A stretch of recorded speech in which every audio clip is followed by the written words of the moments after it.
les principaux éléments sur lesquels j'aimerais m'appesantir ici sont l'éducation financière, l'investissement et l'épargne. Voilà les éléments qui devront attirer ton attention, toi en tant que jeune, toi qui aimerais véritablement réussir, toi qui veux devenir le futur Elon Musk, le futur Jeff Bezos de demain, de ta famille. Pour ce faire, tu devrais véritablement commencer par ces choses qui paraissent certainement assez simples, mais qui en réalité sont assez complexes. Personne ne m'impressionne parce que pour moi, on n'est rien. J'aimerais attirer ton attention sur quelque chose d'assez particulier, des choses qui te permettront de comprendre des subtilités qui certainement t'échappent. Qui que tu sois, tu n'es rien. Tu n'es que par le bon vouloir du Tout-Puissant. J'aimerais que tu te poses deux questions.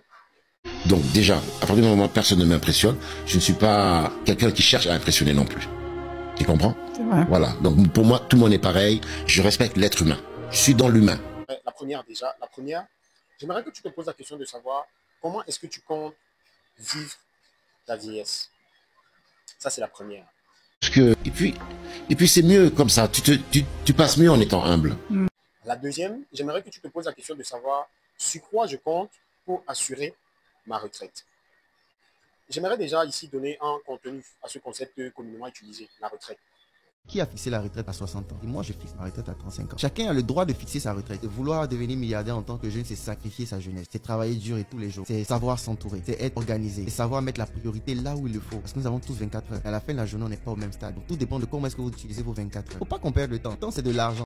Mais sauf que je n'aimerais pas que tu perçoives la retraite comme tout le monde.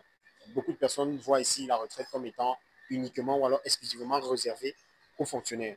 Mais j'aimerais que tu vois la retraite comme celui-là, comme une personne qui notamment exerce une activité, mais qui à un certain niveau n'a plus la force et les capacités requises pour continuer à exercer son activité. Alors celui-ci est appelé à aller en retraite. En te posant cette question, tu comprendras qu'en réalité, on a tendance à croire que l'investissement, investir sur sa retraite, n'est réservé qu'aux fonctionnaires. Non. Investir véritablement est une barrière à la pauvreté. Pour une personne qui veut véritablement asseoir un capital économique consistant, la première des choses est de penser à investir. Il y a diverses façons d'investir, il y a divers moyens d'investir. Mais toujours est-il qu'il faut investir. L'épargne et l'investissement sont les principaux éléments qui te permettront d'assurer une retraite digne. Soyons d'accord sur un fait. Ce n'est pas tout le monde qui a les moyens d'investir comme tout le monde. Beaucoup de personnes comprennent. Investir, épargne sont là les éléments qui devront attirer ton attention chaque jour. L'éducation financière est une école qui s'apprend au fil du temps. Ce qui te permet de garder la tête haute, ce qui te permet de garder les épaules véritablement hautes, notamment c'est cette capacité que tu as acquis, cette confiance en toi, cette aura que tu as pu développer.